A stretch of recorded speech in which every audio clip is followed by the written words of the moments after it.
Hi, my name is Anthony Garcia, and I will be presenting my final project, The Importance of Women's History in America between the 1960s and the 1980s. For the introduction. For this project, I will be using for this the 1988 article titled American Women's History During the 1970s, written by Hugh Davis Graham. And for this project, I will be discussing the key points he made throughout this article. One of the main reasons I used this source was because this was still so in the movement for women in the United States, but there was already so much to write and be made aware of. And one of the key quotes from Graham's that stood out to me was for women's history throughout the world, which profoundly affects not of the human species, but all of it. Probably more change was forced in gender role and possibility between 1963 and 1980 right here in the crucible of America than anywhere during the planet's previous 5,000 years of recorded history. In the article, Graham identifies the 1970s as the decade in which the modern feminist movement had the greatest number of lasting legal institutional victories. He also states that these were accomplished not due to unity among feminists, but rather because of the interplay between the two philosophies of equality for women, equal treatment, and the philosophy of recognizing women's differences, unique circumstances. Using Graham's research to provide the framework, this presentation will analyze the explosive development of the feminist movement in the 1960s, describe the landmark legislation resulting from the internal conflict within the movement, and assess the enduring influence of significant success of the movement and the corresponding strong opposition to it, an influence that is still evident in the American political landscape today. And for the image, I used the title page and cover for the article that I based this presentation on. Historical context. Hugh Davis Graham's analysis of American women's history during the 1970s is only understandable when viewed through the lens of the tumultuous historical time in which he wrote this article. As Graham examined the 1970s, those years were themselves the result of the massive social change of the 1960s. And Graham's article was written at the end of the 1970s, a time when the cult of domesticity sorry, a time when the cult of domesticity that had evolved after World War II was being challenged by the civil rights movement, which provided both a new legal framework and model of tactics for challenging discriminatory laws and practices. The anti-war and the New Left movements added the atmosphere of questioning authority and the sexual revelation, along with the advent of the birth control pill, created new parameters for women to have greater personal autonomy than they have previously known. In the midst of such chaos, in contradiction.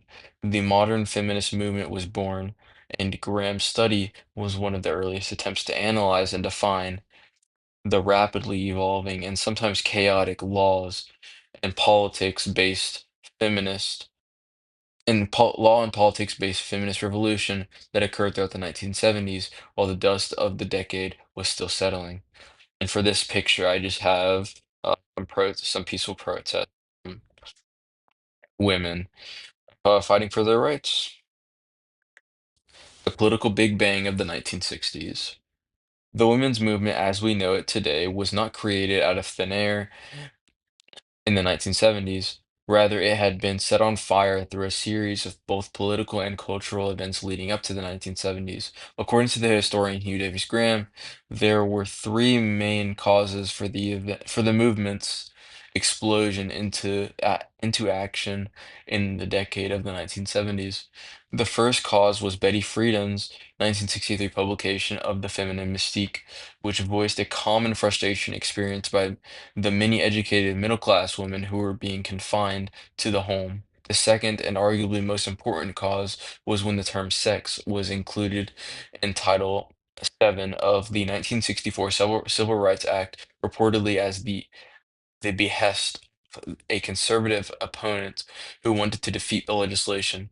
This inclusion of sex in the Title VII would ultimately create a potent weapon against sex-based job discrimination. Third cause, and one that provided a national political organization to utilize the power of the newly created law advocate for additional reform was founding of NOW, National Organization for Women, in 1966. Thus, these ideas combined with laws and organizations resulted in an existing agenda for revolutionary changes in the 1970s. And here I have a picture of Betty Friedan in her book and a protest with them holding up the sign for the NOW organization. The two faces of feminism, equal treatment versus special treatment. By the 1970s, the women's rights movement had taken on two opposing philosophies that were at the heart of Graham's analysis. The first philosophy was the equal rights movement, with its proponents advocating for strict legal neutrality. They believed that that women should be treated exactly the same as men, and that their major goal was to get the Equal Rights Amendment ERA passed into law. The second philosophy was social feminism, or women's rights movement, with its supporters arguing that society and law needed to recognize and respond to the different biological and social realities that have historically shaped the experiences of women, including pregnancy and economic disadvantage. As a result, social feminists sought government-funded maternity leave, among other similar policies. Graham notes that it is necessary to understand the tension between these two movements, seeking equality through sameness and seeking equality through accommodations, in order to understand the political struggles and alliances and the internal conflict within the movement. I like this argument just because it's you have to under people have to understand the equal treatment and special treatment. Even though I wouldn't consider it special treatment, some things need for women need to be given, and they need to be allowed to have access to certain things versus men who already have these rights, but women sometimes need more, like in cases of pregnancy or other disadvantages that they may come across that might have negative results in their work that they need to be accommodated for. So yeah, landmark victories, Title IX, and Roe v. Wade. The primary issue between the two philosophies did not pre did not preclude the movement from achieving stunning landmark victories which altered the structure of the American society. These victories, Graham points out, illustrated perhaps one branch or the other. Title IX, 1972, was a victory for the equality faction in prohibiting sex discrimination in any federally funded program of education, requiring that women have equal access and resources in that program. The most noted transformation was in the college athletics program. On the other hand, Roe v. Wade 1973 was a landmark victory for the women's rights phase of the movement.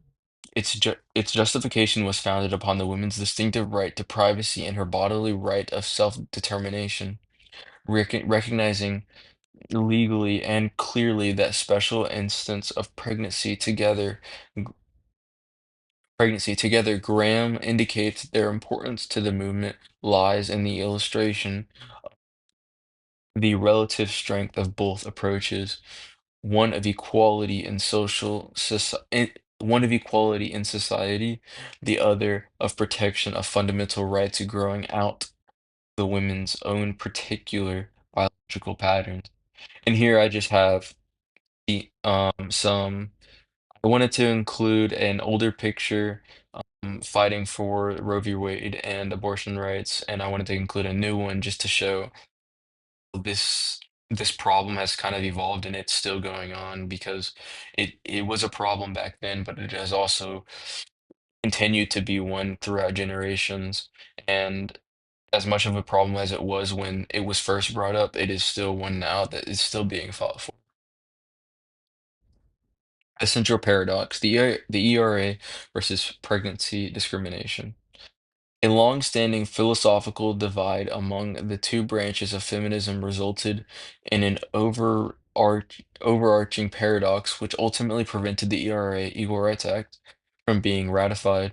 The paradox was used by opponents of the ERA when they argued that granting equal rights under the ERA would require that all protections for women be voided. Thus, opponents of the ERA used the special treatment argument against it, stating that the ERA would render invalid all laws that provided for women's protection, including laws which required alimony payments and laws which established single-sex bathrooms, creating a great internal struggle for feminists.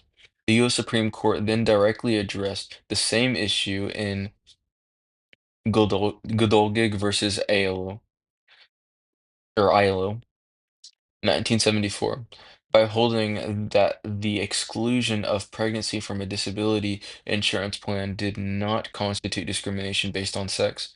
The decision resulted in the need for feminists to advocate for passage of the Pregnancy Discrimination Act of 1978, a law that specifically protects women and reinforced the necessity of special treatment legislation which appeared to be inconsistent with the pure equality model of the ERA. Graham utilizes this paradox to demonstrate that the greatest political barrier to the ERA's ratification were the movement's own complexity. And here I just have a picture of the president signing the Pregnancy Discrimination Act of 1978. The legacy, institutional change, and enduring backlash. Graham describes the lasting impact of the 1970s women's movement as being one of major accomplishment with many unfulfilled goals and an irreversible conservative reaction. The 1970s produced a radical transformation of U.S. law and institutional policy. The 1970s opened doors to education and employment for millions of women. The legal framework for equality was established, though imperfectly, yet the movement's successes, especially the divisive Roe v. Wade decision, created a conservative counter movement that brought together social conservatives and religious conservatives using the complexities and tensions inherent within feminism. Backlash blocked the ERA from ratification just shy of the needed three states and also created a new force in U.S. politics. Thus, Graham believes the 1970s did not conclude the battle for women's rights. Instead, they created the long-term, contentious political battlefield over gender, law, and equality that we are still battling today. Conclusion.